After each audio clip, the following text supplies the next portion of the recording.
Welcome to the After the Show movie podcast, brought to you by your hosts Ascully and Cidtalk. We're addicted to movies. Are you? Hello, Cidtalk. How you doing? Oh my word! What's that? I turned into chimney sweep. Yeah, chimney. Right on. I don't know why. I don't know, but that's fine. I like it. Maybe it's because this movie was set in Ireland, so I decided to be a Cockney, which has nothing to do with Ireland. And people who don't know what you mean don't know what you mean. No. Fair enough. So what have you been up to, Cidtalk? What's the before the after the show discussion? Today, there wasn't much. Was there? Not much before the after the show. I wandered around. I brought up all my art supplies. Yeah. So I could work on a couple little projects. You did some audio stuff, which everyone loves. It's not at all a snooze fest. Yeah. That's about it. You made some tea. I did. Was it? We watched a movie. No, that was before the after the show discussion. True. Yeah. All right, let's get on with this, Governor. Let's do it. Let's get on with this, Governor. I don't even know what that is. Australian? It is Saturday, October the 12th. This is After the Show, your weekly movie review podcast. And on episode 860, we're looking at a new movie called The Watchers. It's a 2024 release, out now on streaming 4K and Blu-ray, rated PG-13. Its runtime is 1 hour and 42 minutes, and it's from our friends at Warner Brothers, who sent us a copy of the 4K disc for review. Cidtalk, give us the synopsis of the movie, The Watchers. Some people trapped in a crazy magical wood with some things that they don't understand. Is that fair? That nailed it. Nailed it. All right, I'll give you the one off the box. All right. A young artist gets stranded in an extensive, immaculate forest in Western Ireland, where, after finding shelter, she becomes trapped alongside 3 strangers stalked by mysterious creatures each night. Oh no. That sounds better than what it is. Spoiler. He's not in love with this movie. Did you know she was an artist? No. Was there any indication in this movie at all that she was an artist that you picked up on? Where was she at the beginning when she talked? If you have to ask me, then the answer is no. You know, at the beginning when she talked to the person in the shop. No, she works in a pet store. Pet store, yeah. No, unless she's a taxidermist. Oh, God. Is that an artist? No, we're going to move on from that. No. So, no, I'm not in love with that description. Mine's better. Yeah, I don't know what they're on about with artist either. It's not like she was drawing or... Nope. That's a weird one. That's a weird one right there. So, The Watchers, what did you think? Okay, so here's the deal. I like the idea. The execution, I got a little bit... Well, somebody said it in a little... We saw a Rotten Tomatoes review, which I don't ever read, but we saw a little blurb on the screen. It was on the Netflix screen or whatever. Tedium. That was the word they used. A little bit of tedium kicked in. Even though I was interested and entertained, I liked the vibe, I liked the look, I liked the people, all the stuff was fine, right? I'm right in that average range, but I will forget it very quickly. Now, I didn't really like it at all. I could tell. I can tell. I know you. I know you don't like it. And it was mainly because I think I'd pegged what was going on like very early on. So I was kind of looking around in the scene all the time. Right. I was like, so am I wrong or is this what it is? And I was exactly right. Now, let's say spoilers here so I can explain. Aye. Spoilers. Go and watch the film if you want. Come back and then we will discuss. Because of an Irish forest, right? That's where they were trapped. I'd actually even figured out that it was probably fairies. Oh, I didn't even see. I'm usually the one going like, I figure it out. And I was like, no, okay. And I was like, wow. Spoiler alert, it's about fairies. Yeah. So that was what I had in my mind. Like, I was like, Irish forest, and something's coming from that. Fairies, it's an Irish thing, blah, blah, blah, right? Okay. So I was thinking of that. And then I was like, I'm probably not right. Let's hope that this movie pulls some kind of twist that is really awesome. But the twist, what it pulled is what I've just said it was fairies. Fairies and one of our main characters. Again, spoiler alert. One of our main characters. I'd also figured that out. Is part of the whole thing. It's okay. So here's the premise of the movie. Just so we're kind of going ahead of ourselves here.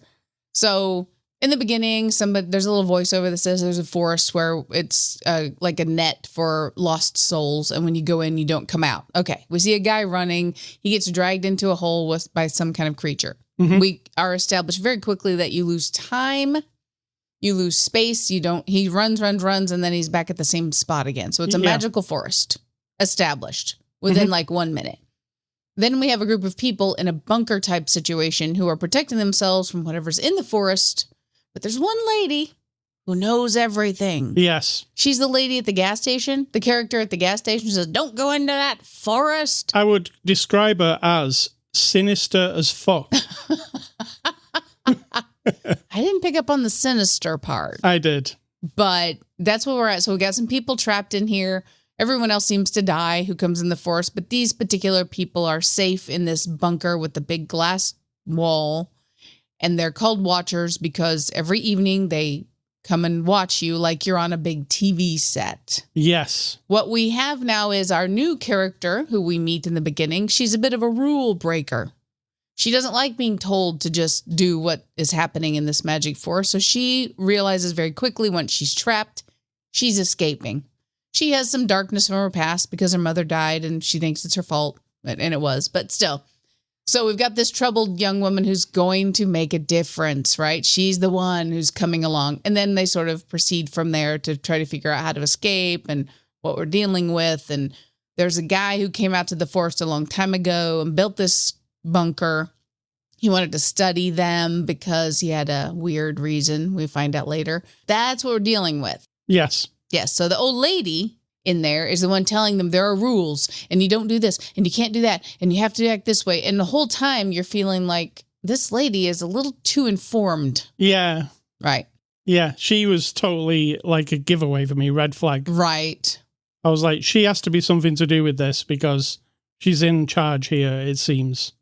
Yeah. I was just hoping that this place where they're in a big TV and they're being watched, and it kept juxtaposing it with showing them watching reality TV on a videotape inside there. We're watching that and they're watching us. Maybe that idea is going to be something cool, but it isn't really, is it? They're watching us so they can eventually be us and emulate us and take over the world and be fairy world. Evil fairies. Yep. Yeah. Yep. That's it. There's nothing else to it. As far as I'm concerned, that isn't that clever. Well, to be fair, I don't mind that idea. Like the fairies were trapped by humans, however, thousands of years ago or something like that, right? And they've been buried underneath and now they're bitter and angry and they want to escape and take over the world. That's a fair fantasy horror kind of idea. I don't have a problem with that. I mean, I've watched Zombiever, so, I play loose with the storyline a little bit.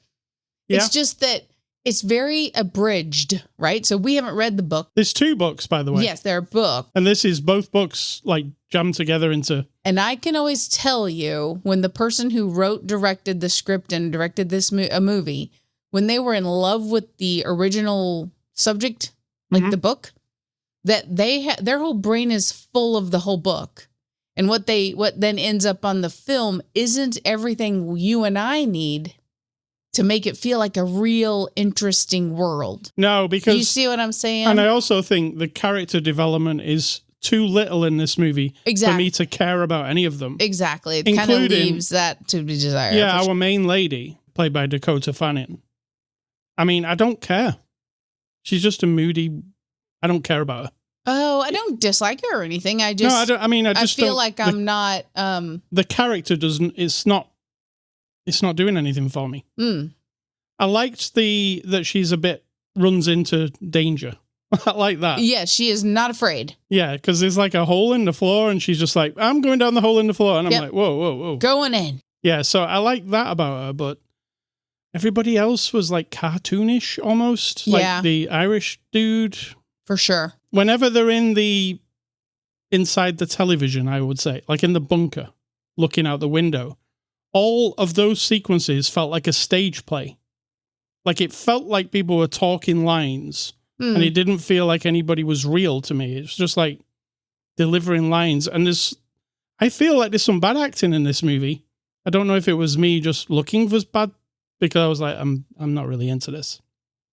I mean, I don't think it was bad. But there was some line delivery where I was like, this is just horrible. I feel like everyone was trying to be really serious about it, because it might be the script. To be credible, you want to be like really into it, right? As the lady who knows everything, the scared young man, I feel like the archetypes of these people, and then they're taking it very seriously, and then it comes off a bit disconnected. I agree with that for sure. And a lot of exposition-y dialogue, which nobody speaks like that. And that's, again, if you have subject matter from a book or something else where the people who are writing this version, which is a movie version, right, of it, they have the whole richness of every page and every sentence of that book in their mind.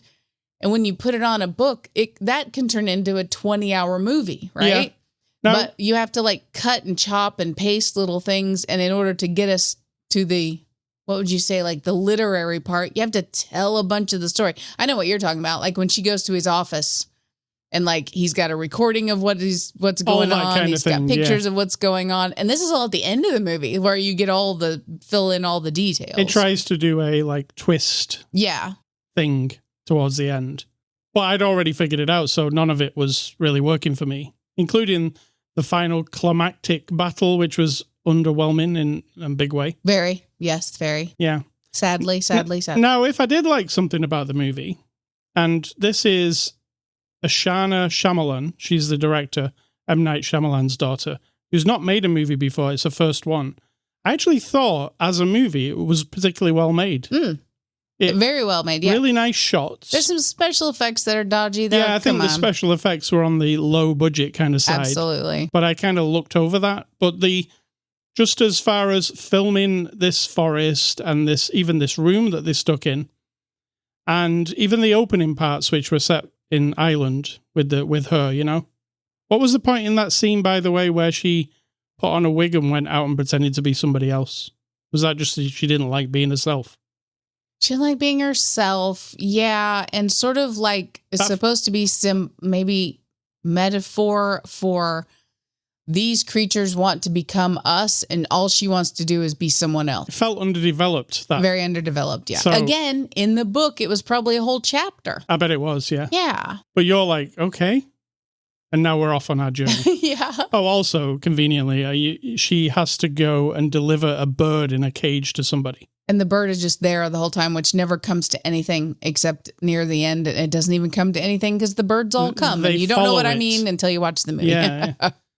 Again, that bird might be something more in the book. I don't know. But they made a big deal of her having this bird in a cage. Yes. But then it didn't amount to anything apart from, follow the bird. Yes. Somebody said. So what I did like was that. And I'll tell you what else I really liked. The sound design of the movie. Right. Because this movie consists of a lot of things running around behind you. Noises in the woods from behind and above. And it did all that really well. There was parts where I was like, where the hell is that coming from? So I did like the sound design and the movie making part of it. But the story completely let it down for me. And I just it didn't do anything for me. When the credits rolled, I was like, that movie was pretty much what I guessed it was. Aww. And I feel like you could tell that story better if you had to tell it. You see what I'm saying? Well, you need to contact her then and let her know. Yeah. Well, that's just you might have liked it more than I did. I didn't dislike it. See, I think a lot of times people will be like that there's nothing between like loving and hating. No, there's this gray area of I didn't dislike it, but I didn't like it. I mean, I enjoyed parts of it. It's bland, right?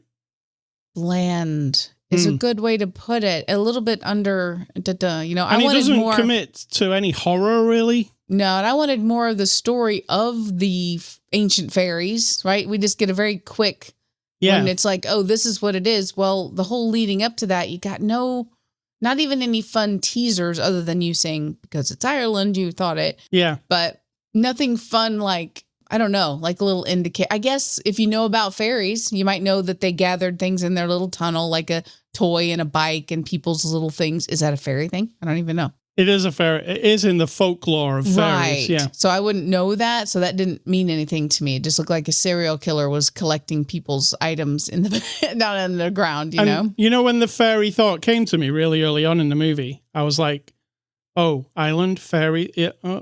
And in my mind, I was like, I hope that I am completely wrong because I don't want that. That's all. Like, I don't feel like that is going to be great. So were you like super disappointed? Yeah, actually, the poster of the movie has what you might call a fairy on the. Okay. It's right there on the poster. I just looked, and we're telling everyone. So now the secret is out. I mean, you could say that thing on the poster. Look. If you just look at it, it's like a moth skeleton. Oh yeah, definitely. I like the poster and the cover. It's very cool. Yeah. The things I liked was the actual filmmaking, especially for a first-time filmmaker. I think it was very polished and well made. But the other things I didn't like was the plot and the acting. Oh, is that all? It wasn't everybody acting. I didn't think everybody was terrible in acting, but there was a couple of people where I was like, those lines, it might not have been the people's acting. It might have just been those lines are so like something nobody says that way. It's like they're reading directions from a manual or something. I get you. Yeah. Yeah. So I didn't like that. Anything else you want to add on the? Don't think there is. No. Did we mention special effects? They're not very good. I did. Yeah. I wanted to ease that in there. Yeah. It's not great. No. We got a lot of rubber doll effects when the dude falls out of a tree. There's a dude falls out of a tree. And then made me wince a little bit. Unfortunately, because the concept of seeing a silhouette of these creatures in the dark up against the light of the big glass window that you're looking into their little hole there, you know, where they're living. Yeah. The idea of them standing up and getting really tall and really skinny with little lanky, bony arms, that could have been absolutely chilling. Like, you know what I'm saying? Yeah. And it wasn't because it was just crappy looking. Mechanical, yeah. And I can't do it. I'm not a special effects person, but I would like the standard there to be a little. There's also one shot that sticks out in my mind, and it's a fairy with wings on top of a roof that looked garbage.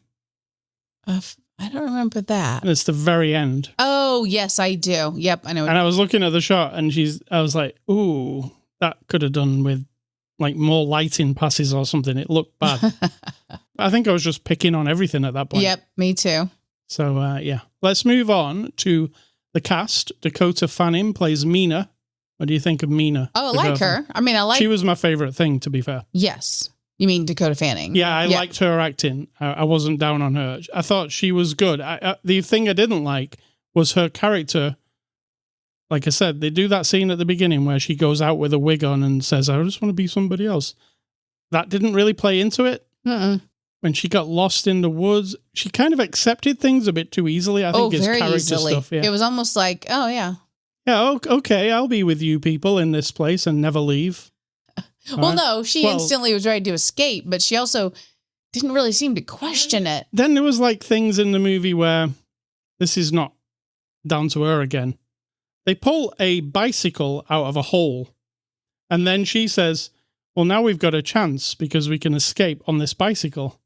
But then they never bother with it. Yeah, but we know later why. Yeah. The lady didn't want them to. No. That's why. I would have liked to seen somebody have a go, though. Yeah, but the reason we find out later, again, it's not well put together, but you find out, she's sabotaging them because she's one of the creatures.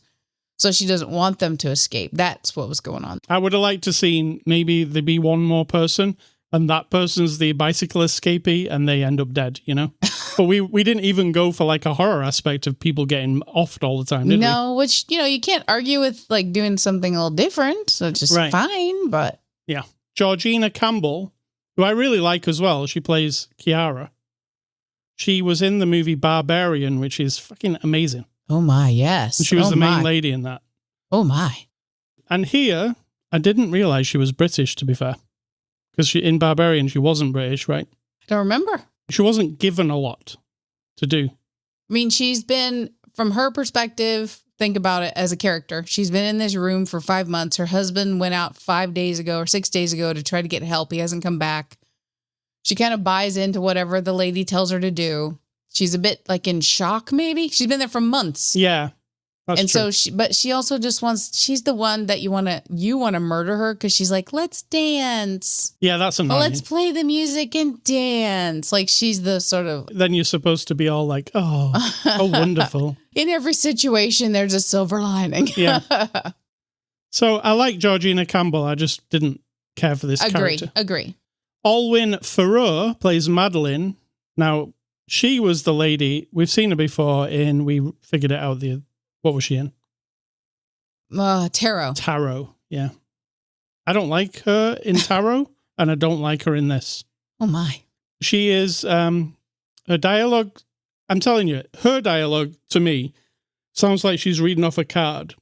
It's so, like, over-dramatic, and it's like she's doing Macbeth on the stage. Takes it very seriously. Yeah. I will give her credit for that. Because, I mean, this is one of those hard things to pull off, isn't it, in the world? Like, a character that is kind of outrageous. And if you think about this character as well, you think about her, right? Mm-hmm. We get her story later that she is a changeling, which means she's half fairy, half human. Right. What this means is when she finally tells us her story is that she's rejected by everyone, all the fairy people down below because she's different. Yep. And now she's found a way because this professor guy has latched onto her and tried to recreate his wife who's dead. She's angry too, right? And she's just trying to get out of this forest. And so she'll use the humans. She'll use anything she can to escape.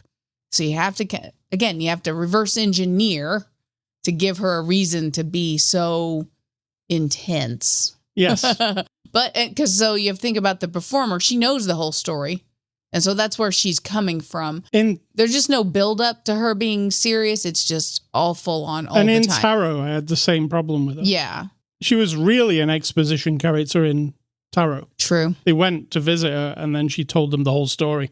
Like as though she was, again, reading a book. Yeah. Oliver Finnegan plays Daniel, and he's the other guy who's trapped there. I thought he was all right in parts. All right. Did you like him? Completely generic and uninteresting to me. He's an actual Irish person. The only actual Irish person, I think, in this whole Irish. Was tale. he? Yeah. So directed by Ashana Shyamalan. She actually has directed something before, not a movie. But M. Night Shyamalan made a TV show for Apple TV called Servant. It's kind of horror / Okay. And she's directed several episodes of that. So it's not like she hasn't done directing before. But What do you think of her directing? I feel like I mean, I know you say you don't like the performances, but for what it is, again, an abridged version of a whole story that's kind of crammed in without any finesse, you know? Yeah. I feel like I felt for the Dakota Fanning character on some level. I like the way the bunker and the forest look and the pace of everything. So there's a combination of like really good storytelling in terms of film, but then it's cut off at it's kind of chopped off there. Yes. I get what you're saying. It needs to be a little more finessed. That's the only word I can think of. So IMDB reviews, what are those? Those are reviews on IMDb. And you find the ones where people don't like the movie we've just watched and you like to kind of sort of make fun of them. But here's the hook. Probably here's agree the twist. with these ones. If you don't like the movie, you really like them. Yes. So this has 333 reviews. Okay. So how many of those would you think would be 1 star? 300. 29. Okay. I'm being cruel, but yeah. Okay. Right. All right. The first person says, The Watchers was written and directed by Ashana Shyamalan, daughter of M. Night Shyamalan. I doubt the film would have ever been made if Daddy hadn't produced and paid for it. Rude. The script is absolutely terrible. It's full of flaws and lapses of logic. You don't have to be rude about it because there are a lot of movies that aren't great that have nothing to do with a father who's a director. They're just people. In fact, M. Night Shyamalan movies aren't all great. So get off of that high horse. He says, I have whoever you are. He also says, I have questions about this movie. Don't we all? A. So we're going in a letter order. Okay. A. How did the people in the coop, what did they use for toilet paper? Okay, good question, but I don't think that. I think the idea is it's magical. But if it's magical, they wouldn't even have to eat. B. How did they keep themselves clean? Did they wear the same underwear every day? Good question, good question. And C. They didn't have plates and cutlery, so how did they eat stuff? Well, they probably used their hands. Yeah, I think introducing the idea that they were trying to forage for food was a mistake. Just leave it out as if they just live in there. I would do this. They never sleep. They never eat. They're just there. Like it's magical, right? So if you put someone in a magical situation, you can do anything. This person basically questions everything in the movie. He says, where did they get a long length of cable to connect a video camera to a television? I actually thought of that myself. And the big rope that he has. Where did they get a big rope from? Yeah. Yeah. Yeah, he basically has all the questions. I'm on board with that question. Number 2 says, if you've read the book, you should probably skip the movie. Okay. As someone that read and thoroughly enjoyed both of the Watcher's novels by A.M. Shine, I was really interested in seeing the movie, and I never go to the theatre, so it was a real treat. But I was incredibly let down by this film. I understand that there will be differences when a book is brought to the screen, but this is almost a completely different story than what I read. The book is fantastic and has tons of character development over the 2 novels. It's actually terrifying as well, with plots and twists that are not included in this movie. My suggestion is just read the novel. Good suggestion. And number 3 says, it's a puzzling era that we live in, when really badly, poorly written and executed scripts make it to the big screen. Yet really good scripts don't see the light of day. Nepotism is rampant on every level of Hollywood. Beware. Shall we go find a list of movies that are made by family members of other people in Hollywood who are amazing, fantastic, award-winning? Because that will shut you up. Yeah. Yes. Yes, we should. Or yes, it would. Yes and yes. All right. Extras. There are some extras, making of, etc. on here. And no, there was no commentary. So you don't get a commentary. But let's give this movie a score. I'm going to give The Watchers a 4 out of 10. Ooh, I was going to go 5. But then the more I talked about it, I feel like it's a little less than average. I feel like it'll be 4.9. We're going to go with a tiny bit below average. And I hate that, but I got to be honest. I got to be honest too. I don't got to be real, man. I got to be real. Sometimes I don't like it, and I didn't like it this one. All right, thank you to Warner Brothers. Next week, we're going to look at the latest movie in the Alien saga, Alien Romulus. I'm all in. I'm all in. You know me. Yeah. Yeah. So, movie recommendations this week, I'm going to give you 2 based on this movie. Number 1, M. Night Shyamalan, his best movie, Unbreakable. Controversial. I think it's his best movie. And number 2, Dakota Fanning, when she was a child. Aye. War of the Worlds with Tom Cruise. I do like that one. I think that is a very good version of War of the Worlds. It's really, really well executed. It was Steven Spielberg, right?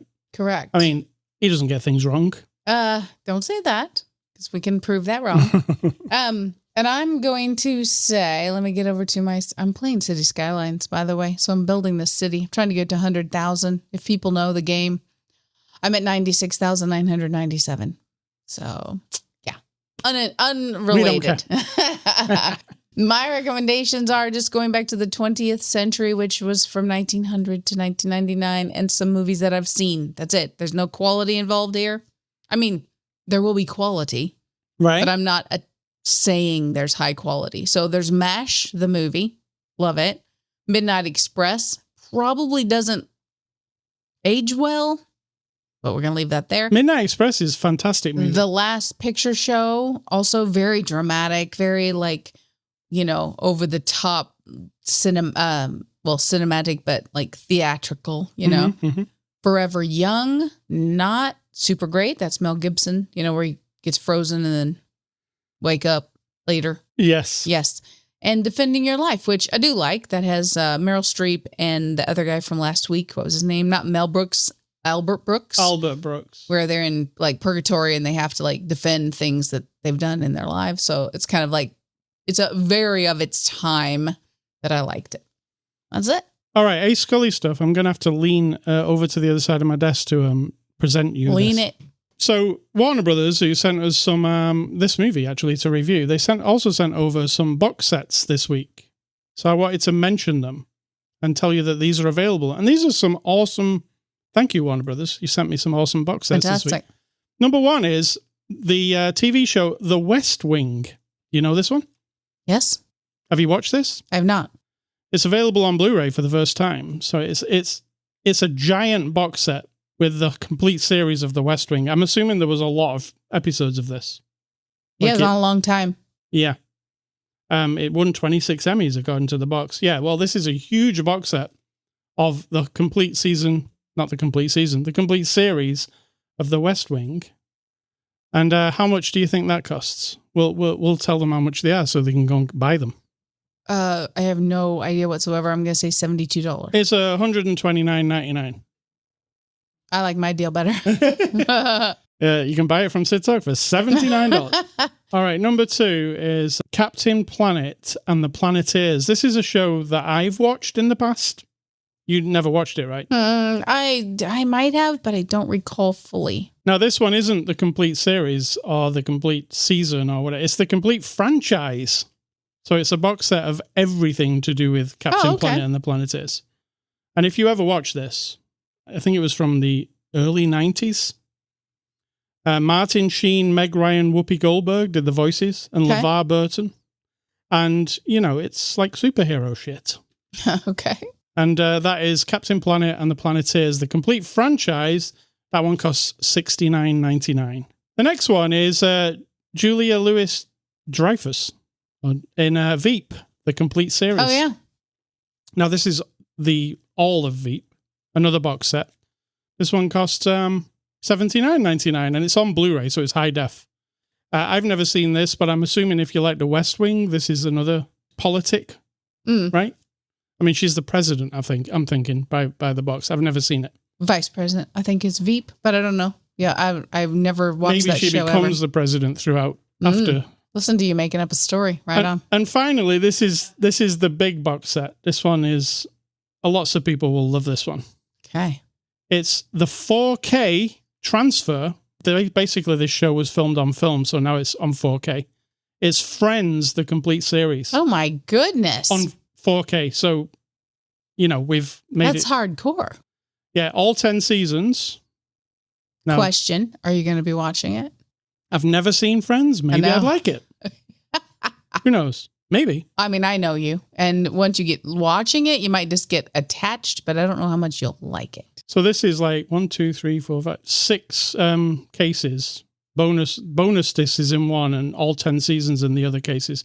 It's huge. This one's quite expensive as well because it is 4K. And thanks to Warner Brothers for sending it over. But this one it's out now, and this one is $189.99. Goodness. So we had it's like Christmas for us this week over here. So I just wanted to mention all these are available. Friends, Veep, Captain Planet, the complete franchise, The West Wing. Was that it? Yeah, that was it.